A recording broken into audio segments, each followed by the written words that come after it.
Alright, hello YouTube. Welcome back. Good morning, good evening, good afternoon, wherever you are. This is the Potato Smasher. And today we're going to be taking a look at a battle I played in the Mainz, the Tier 8 German Premium Light Cruiser. Excuse me for a moment while I turn down the volume level, as so not to cause any audio issues. Right, let me just... Alright, there we go. So, Mainz, one of the strongest ships in the game at Tier 8, where Baltimore, as we reviewed over the past few days, is one of the strongest heavy cruisers in the game. Mainz is one of the strongest light cruisers in the game. She boasts several key German traits, such as her high explosive penetration being 38mm, good range, a very good rate of fire with a 6-second base reload, as well as having some fairly decent armor against 356mm armed battleships, as well as lots of torpedoes used for rolling. Anyways, we're just gonna wait here for a bit as we get to our first engagements.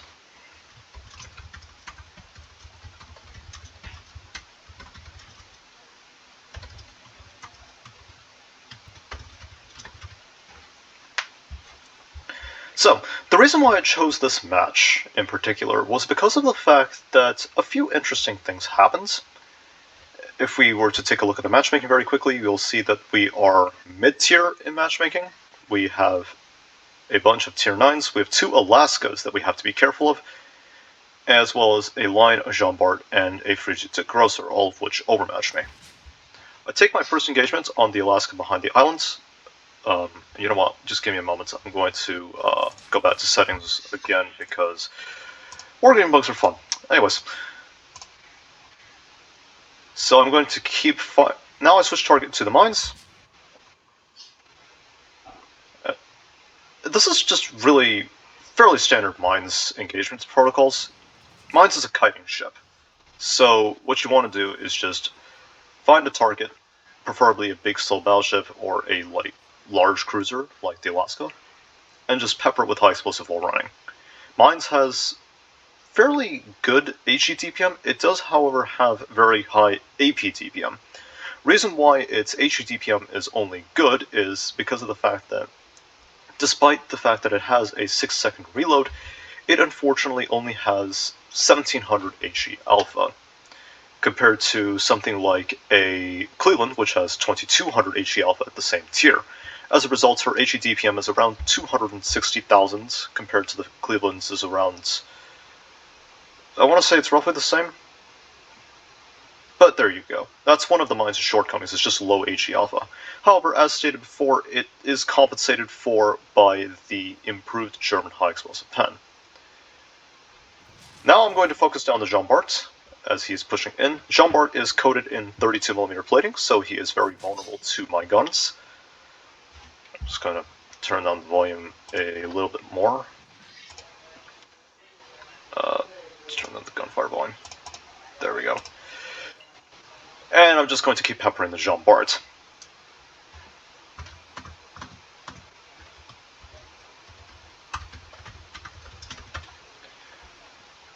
Now, I'm gliding behind this island so that the Jean Bart can attack me. Of course, I have to be careful as to make sure that the Lion cannot get any shots. We're going to be seeing some of this Lion later, and why this battle turns out the way it does. Anyways, we're behind the islands, we can safely keep peppering the Jean Bart. However, he is reversing, so he's going to end up going out of our gun range. And as stated before, Mainz does have some very good gun range for a cruiser, 17.5 kilometers of range, roughly the same as the Admiral Hipper and the Prinz Eugen. Now, of course, something that does have to be mentioned about the Mainz is that this is indeed a Admiral Hipper class hull. The main difference is, of course, that whereas the Admiral Hipper and the Prinz Eugen both get 27mm structural plating, the Mainz only gets 25mm structural plating because it is a light cruiser. Anyways, switching to armor piercing here on a somewhat broadside Alaska. As you see that, well, her AP DPM is fairly sustainable. Of course, Mainz's armor piercing is fairly typical German armor piercing. It has fairly okay pen, around 300 millimeters or so. However, it does have a very high AP alpha, 3900. This is artificially inflated, of course, because German national flavor. However, that gives Mainz some fairly terrifying AP DPM. If you get the broadside of very thinly armored battleships, like, say, that Jean Bart over there, or the Line in the background, you can quite quickly dumpster them. There's no way for them to... Well, you can mitigate the damage, but it's full pen damage. You can only heal back 50% of that. And with the Mainz's ability to stack consistent 7,000, 8,000 damage salvos on unsaturated targets, it makes the Mainz's gunnery just that much more dangerous. Anyways, going to continue moving up. Now that the Jean Bart is starting to back off, he has a very low health.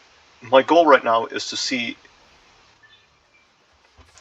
Picking up the Jean Bart there.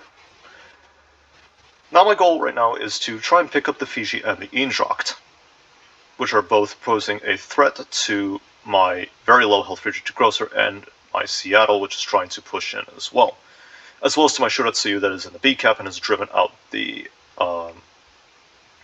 Luskavica. Fiji Grosser goes down, so now I know I have to commit here, because I have to support my Seattle. My Lepanto is moving forward, but my Jean Bart and Eendracht are running, apparently. Actually, I think my Jean Bart is turning around. Luskavica goes down to the Seattle, having been caught up by his radar.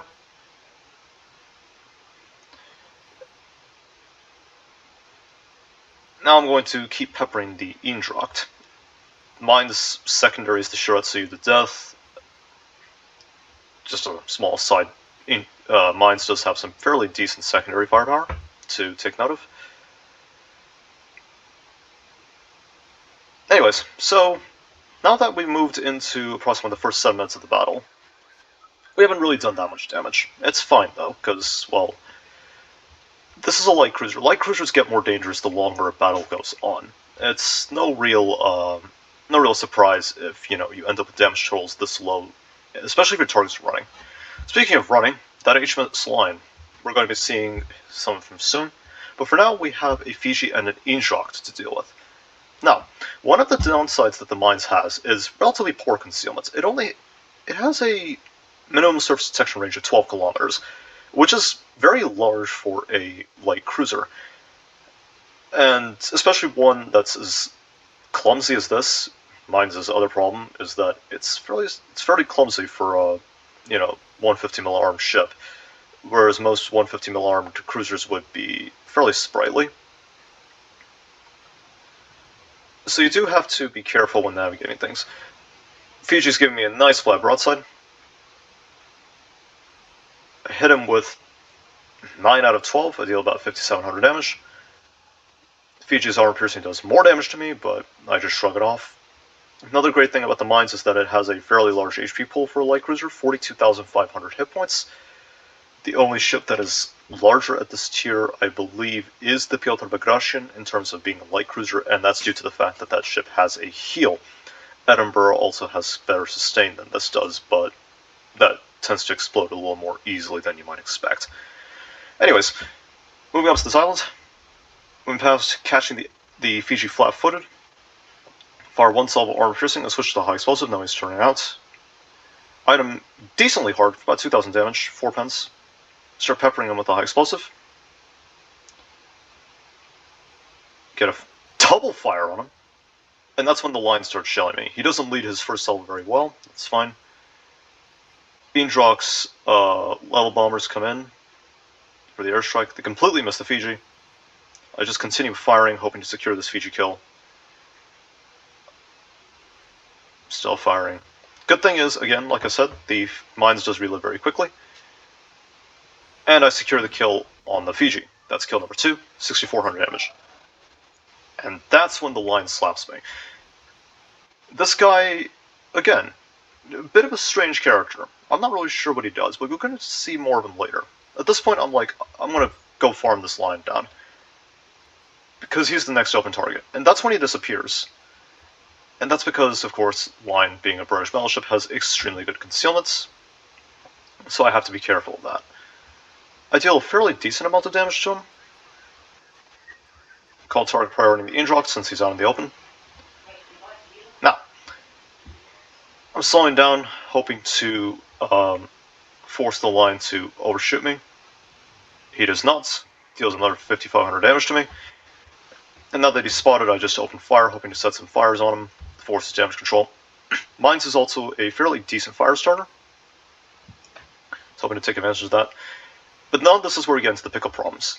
The pickle. If you take a look, there's a lot of enemy ships towards C, and we've just lost 2 ships in very quick succession. It's now 5 versus 7, and this line just keeps running.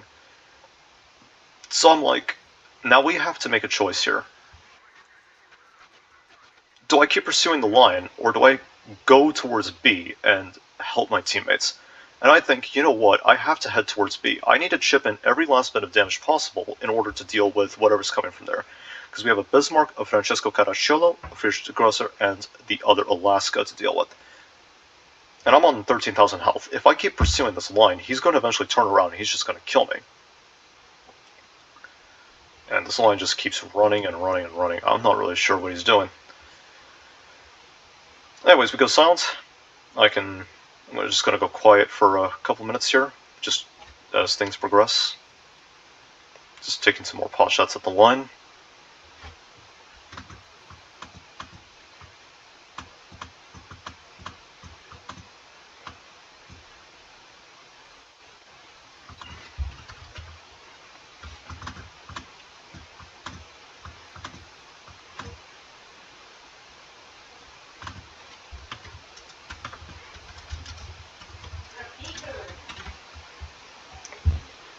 Alright, you know what, this is taking way too long. I'm just gonna fast forward this. I just keep peppering the line with high explosive here, hoping to start some more fires. I do set a perma-fire on him. But this is the part where things get a bit hairy. Because now it's 5 versus 4. But our team is in a bit of a problem spot, because now the line can crossfire our Bismarck, our Lepanto, and our Jean Bart. And me. So this is something I have to be careful of. At this point, thanks to the permafires and damage I've stacked on the line, I'm up to 102,000 damage, roughly. More permafire stacking. I think the Bismarck's firing high explosive at me? Bismarck firing HG. What a surprise. Said no one ever. Anyways, fast forward this a little more.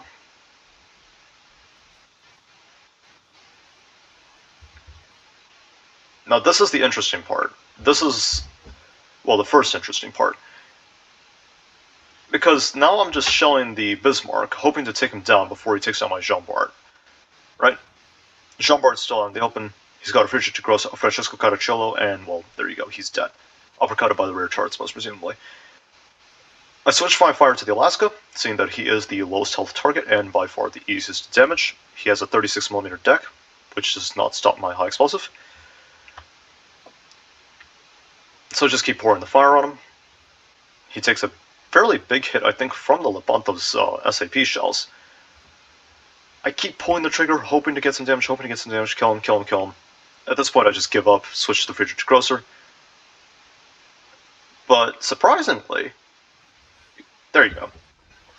I pick up the kill on the Alaska. So now I'm just shelling this Friedrich Grosser down, hoping to save my Bismarck. And it's 3 versus 3, lines in the back. So, you know, getting a little hairy. Friedrich Grosser takes down the Bismarck, and the Bismarck takes down the Caracciolo.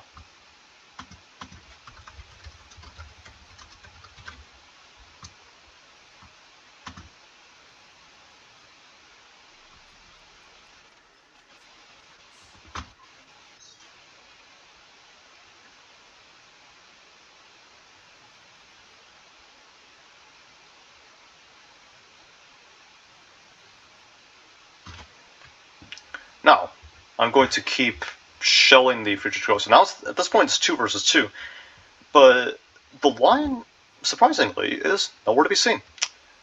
I literally don't see him. I'm just going to keep shelling this Friedrich Grosser, so I can hopefully save my Lepanto from being completely, taken out by the Friedrich Grosser. At this point, I'm tempted to just go full speed so I don't get taken under the Friedrich Grosser's guns, but I think I decide here at this point that I should be slowing down. Because I need to finish this Friedrich Grosser. Because it'll be 2-on-1. If I don't finish him, it'll be 2-on-1 versus 2 battleships. I really don't want to take that. I switched to the armor piercing, well, quite a few salvos ago. I keep shelling the Friedrich Grosser.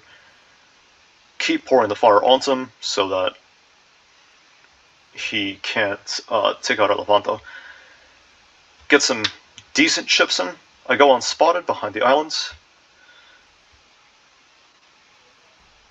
And at this point, it's 1-on-1, me versus the line. Now, I'm going to slow down this replay a bit, quite a bit actually. And I'm going to talk about something.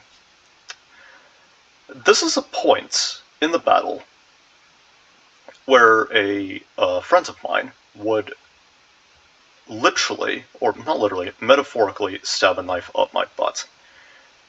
He would tell me, Potato, you have, like, all the time in the world. You're up 2 caps, you're up over 200 points. You have 150,000 damage, 3 kills. Go for it, go finish the line. But as you just saw in chat, I say, I'm going to get the heck out of here. Or, you know, the expletive version. Don't want to get demonetized. Now, the reason why I decide on this is particular. Because there's 4 possibilities here. Either I run away, the lion appears to have gone AFK, so let's just assume that he is actually AFK in the first 3 scenarios. I run away, he's AFK, I use my points advantage, and I win the game. Second scenario, I run away, and, well, there's actually 2 scenarios where he's not AFK. He comes chasing after me, but my points gap is too massive, and the distance he has to cover is too large. And given how fast the Mainz moves compared to the lion, I'm about 3 knots faster, and I have, like, probably 25 kilometers of gap on him, maybe 30. I can simply outrun him. He can cap, but I'm 200 points ahead. He won't be able to win the game in 3 minutes. Third scenario, I turn back, and I go to farm the lion. And he's AFK, and I damage. And I'm able to farm him down, get 4 kills, and get 200k. Sounds lucrative, right? But that also brings up the 4th scenario. I go to farm the lion, and he's waiting for me. Guns ready, AP or HE loaded. I'm not going to be able to tank a salvo from him. He overmatches my armor, he can burn me down, he can one-shot me with high explosive. That's how dangerous that Royal Navy high explosive is. And I'm like, you know what? Because of that 1 in 4 chance that I could possibly get completely obliterated and lose the game for my team just by trying to farm a little bit of extra damage, I decide I'm just going to run for it. I know at this point you're going to be saying that, well, Potato, enemy team's saying that the line's completely AFK. And I'm like, yeah, sure, maybe he is AFK. But do I really want to risk him waking up the moment I start firing at him, and him just killing me? I don't. That's not a risk I'm willing to take. Even if it is just for that little bit of extra damage, that little bit of extra glory. Because, yeah, I've only done 3 kills, I've only done 150,000 damage, but I still contributed to the team's victory, in some way or another. And to throw that away would be, well, it's not about people feeling bad, it would just be pointless. And as you can see me saying in chat, I don't need to win harder than I already have. I've already got, just tune my horn there, because victory toot, I guess. I'm like, I'm not going to risk it. Guys in chat are saying that, yeah, I don't need to risk it. I don't want to risk it. I don't have to risk it. I'm not going to gamble on that 1 in 4th chance that that line is, you know, AFK. I seriously don't. So, that's my final decision. Yes, I can get more damage, sure. But do I want to risk throwing away the game? Absolutely not. So there you go. That's just, I guess, the end of the game there. I'm just going to fast forward this. This recording's getting quite long already.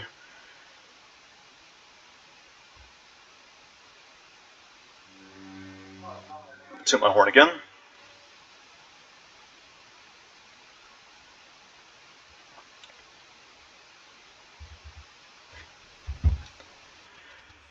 "10 seconds left on the clock, still no sight of the line, no shells, no anything, and well, there you go. That's the game."